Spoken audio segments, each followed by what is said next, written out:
Hi, my name is Sung Lee. I'm the host and the creator of the podcast, Inspiring Educators. We have all had amazing teachers that have made a compelling difference in our lives. Inspiring Educators' mission is to share these moving memoirs from our unsung heroes in education. Each week, episodes will feature an eclectic range of educators from a global community who are passionately dedicated to helping our students succeed in and outside the classroom. Their journeys are diverse, but they all share common hopes and visions for their students. In our weekly show, my aim is to share the many personal journeys of teachers, students, and parents. Who are these stubborn and fiercely dedicated group of professionals, and what kind of grit, personality, and character does it take to provide hope and promise of a better reality for our students, despite shrinking budget, lack of funding, growing class size, and increasingly becoming a convenient scapegoat for our society? These personal stories of struggle and triumph by passionate individual teachers will bring tears to your soul, laughter of joy, humble you, and hopefully challenge your overall perspective and outlook. But most of all, they will inspire you, as good teachers always do. These are common people with an extraordinary talent to motivate, move, and give. Their success is our success, and Inspiring Educators is here to celebrate a very important group of people in profession. So, let me tell you a little about myself and my journey. I'm a former Marine officer and foremost a teacher. Long before that, I can still recall our family's humble beginning in the New World. It was a long trek for a 7-year-old into a foreign land called Fullerton, California. Being a new student without a single lick of knowledge of English at my new school, I was inserted right in the middle of the school year at Richmond Elementary. And acclimating to a new culture, language, and finding friends is a challenge to anyone at any age, but to this day, I can still recall the kindness, understanding, and the patience by my teachers, Mrs. Cudd and Mrs. Mary Zambrano, who made sure my transition in that first year was easy and painless as possible. And by the way, I still keep in touch with both of them to this very day. Along my journey with UCLA and the U.S. Marines, I have never forgotten my inspiring teachers and their timeless advice and the guidance they provided. My English teacher, Mrs. Palmer, instilling the love of literature in me, Mr. Bunch, who brought history alive for our class, and on my graduation day, pointing his finger at my face and citing a Horace Mann's quote, "Be ashamed to die until you have won some victory for humanity." And Mr. Moe, who always had the time to listen to a 12-year-old who was more than willing to share his ideas on aerodynamics. I've always made a promise to myself, I'll teach one day.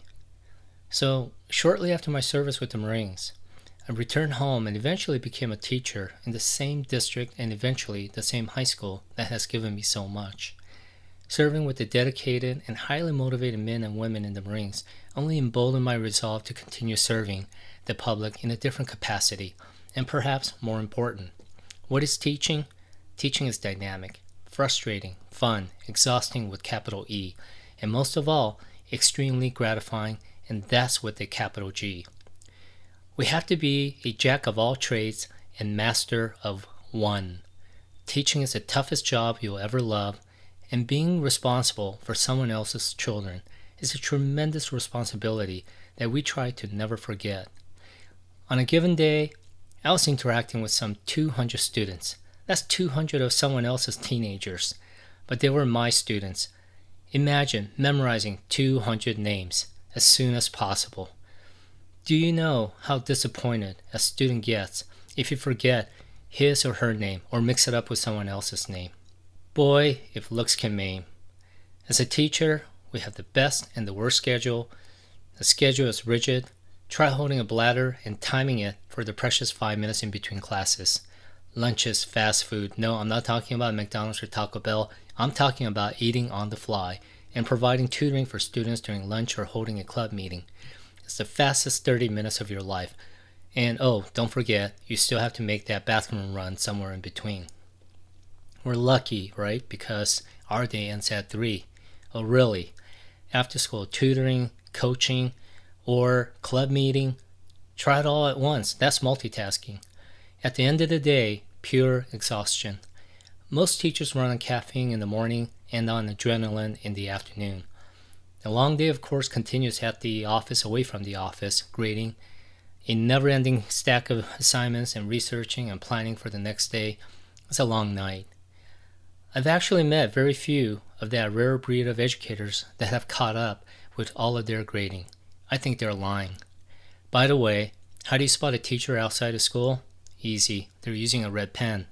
We're the only ones who buy red pens in bulk. Our profession is one of the giving and providing. It's an occupation unlike many, tasked with a preventive role to educate and prevent problems from occurring in the first place. It's a daunting task to facilitate hundreds of individual needs daily, yet we strive to always highlight the common bond and goal between our students while doing our best to provide for individual needs of our students.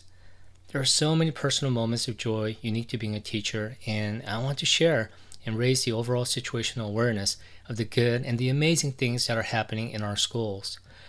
I call these inspiring educators our unsung heroes. Yes, there's a little play in there with my name. For once, I'm glad I didn't change my name to Dave, as my parents wanted to when I first arrived here in the U.S. Every common man, woman, has a story, and there are a wealth of inspiring stories of success and happiness, especially in education. It's in the teachers' and coaches' nature to stand on the sideline of life and allow their students to shine. That is our role. I just want to tilt and redirect the spotlight, even for a minute, to many of these reluctant heroes in our children's lives. This is a new avenue for me. I have no broadcast or interviewing experience, and there's definitely a learning curve in making various moving parts all fit together. I know nothing is perfect, and it's on-the-job training for me. I'm admittingly a bit nervous, but strongly feel the project is too important for me to back down, and I'm an eternal optimist. Through all of my audible pauses of and you knows, I hope you'll find a valued message from our guests. A shout out to John Lee Dumas and Pat Flynn for your invaluable help. I'm committed to this journey and value your participation and feedback. The success of getting the word out there about our global community of inspiring educators really depends on your participation.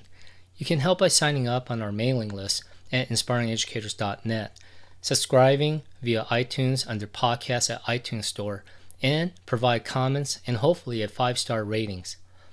And if you sign up on the mailing list now, for the duration of the next 4 weeks, I will randomly draw one subscriber from the list for a $50 cash gift to be used for school supply, or just have a dinner on me for your participation and hard work. Lastly, if you have someone you want to nominate to come onto the show, by all means. I can definitely devote 30 minutes of my life to listen and help get their inspiring story out there. And I hope you will too. Thank you, and carpe diem.